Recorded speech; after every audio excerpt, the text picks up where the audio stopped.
Hello everyone, welcome you all in my channel Knowledge and Nursing by Ankur. Today we will discuss about the fourth part of the topic vital sign, that is blood pressure. So let's start. At first, what is blood pressure? Blood pressure is the force exerted by the blood against the wall of the artery. ব্লাডের যে ফোর্সটা, ব্লাডের যে প্রেশারটা ব্লাডের আর্টারির ওয়ালের এগেনস্টে গিয়ে পড়ছে সেটাকে বলা হচ্ছে ব্লাড প্রেশার।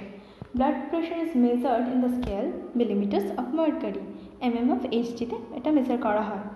আর এই ব্লাড প্রেশার প্রেজেন্টেশনে দুটো ফর্ম আছে, একটা হচ্ছে systolic and the next one is diastolic. Systolic blood প্রেশারটা কি? Maximum pressure exerted by blood on the blood vessel during left ventricular contraction, that is ejection. বলছে ব্লাডের ম্যাক্সিমাম যে প্রেশার যেটা লেফট ভেন্ট্রিকুলার কন্ট্রাকশনের সময় ব্লাড ভেসেলসের এগেনস্টে দিচ্ছে সেটাকে বলা হচ্ছে সিস্টোলিক ব্লাড প্রেশার। এরপরে আছে ডায়াস্টোলিক ব্লাড প্রেশার।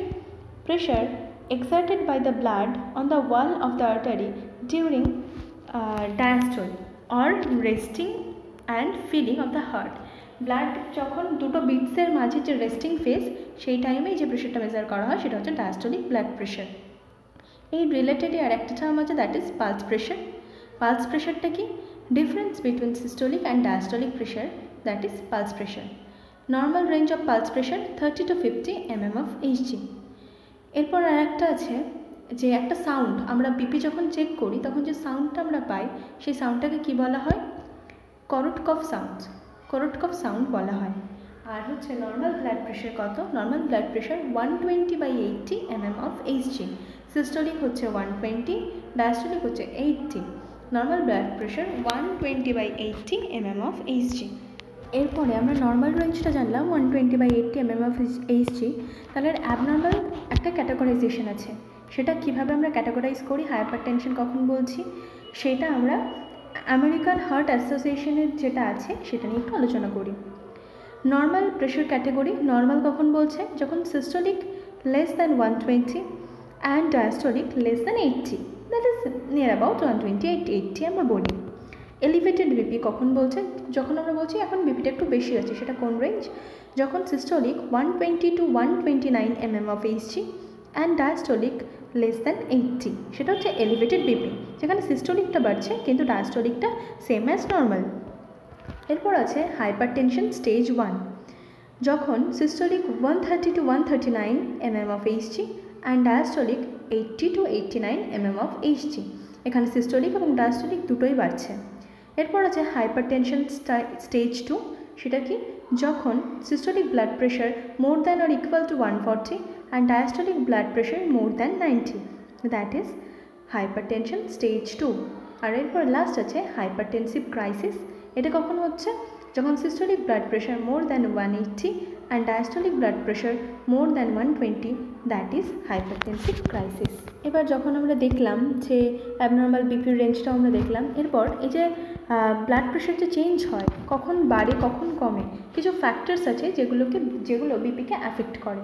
তাহলে কি ফ্যাক্টরস অ্যাফেক্টিং বিপি ইনক্রিজেস, কখন ইনক্রিজ হচ্ছে? As the cardiac output increases, যখন কার্ডিয়াক আউটপুটটা বেড়ে যাচ্ছে।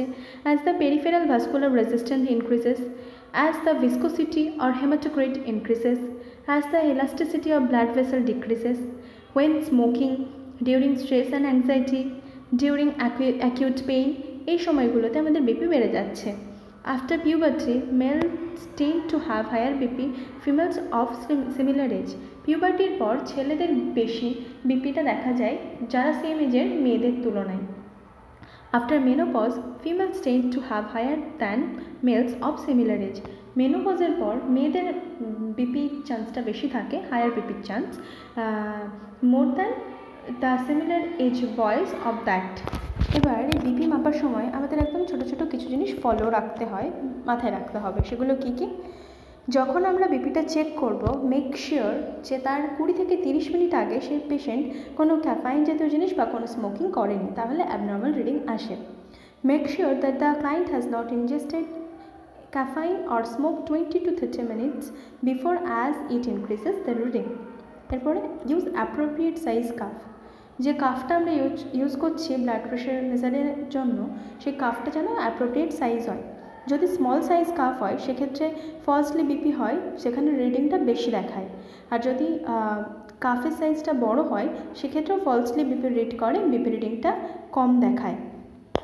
While measuring BP, place the arm of the patient at the level of the heart. Placing arm above the level of heart causes falsely low BP reading. যখন বিপিটা measure করব, পেশেন্টের হাতটা তার হার্টের লেভেলে রাখতে হবে। যদি হার্টের থেকে উপরে লেভেলে যায় তাহলে সেক্ষেত্রে ফলস বিপি রিডিং দিতে পারে, যেটা লো বিপি হবে। আর remove constrictive clothing while checking BP as it causes elevated BP reading. যে সময় আমরা বিপিটা চেক করব সেই সময় কোনো টাইট জামা কাপড় থাকবে না, সে হাতটা অন্তত ফ্রি রাখতে হবে, না হলে হায়ার বিপি দেখাতে পারে। আরেকটা বলছে যে আমাদের যে কাফটা নেব তার ওয়াইডটা 40% অফ দ্য আর্ম সার্কামফারেন্স হতে হবে। এই পয়েন্টসগুলো আমাদের মাথায় রাখতে হবে বিফোর মেজারিং দ্য বিপি। এরপরে একটা টার্ম আমরা বিপি রিলেটেড প্রায় শুনে থাকি, সেটা হচ্ছে অর্থোস্ট্যাটিক হাইপোটেনশন। তাহলে একটু জেনে নিই যে এই অর্থোস্ট্যাটিক হাইপোটেনশনটি কি। Orthostatic hypotension is also known as postural hypotension. It refers to a sudden drop in blood pressure when a person changes from lying down to sitting or standing up position. Orthostatic হাইপোটেনশনটাকে postural হাইপোটেনশনও বলা হয়। এটা হঠাৎ করে একটা patient বসে থাকতে থাকতে হঠাৎ করে দাঁড়িয়ে পড়লো, বা শুয়ে থাকতে থাকতে হঠাৎ করে বসে পড়লো, সেই সময় যে হঠাৎ বিপি ড্রপটা হয় সেটাকেই বলা হয় অর্থোস্ট্যাটিক হাইপোটেনশন।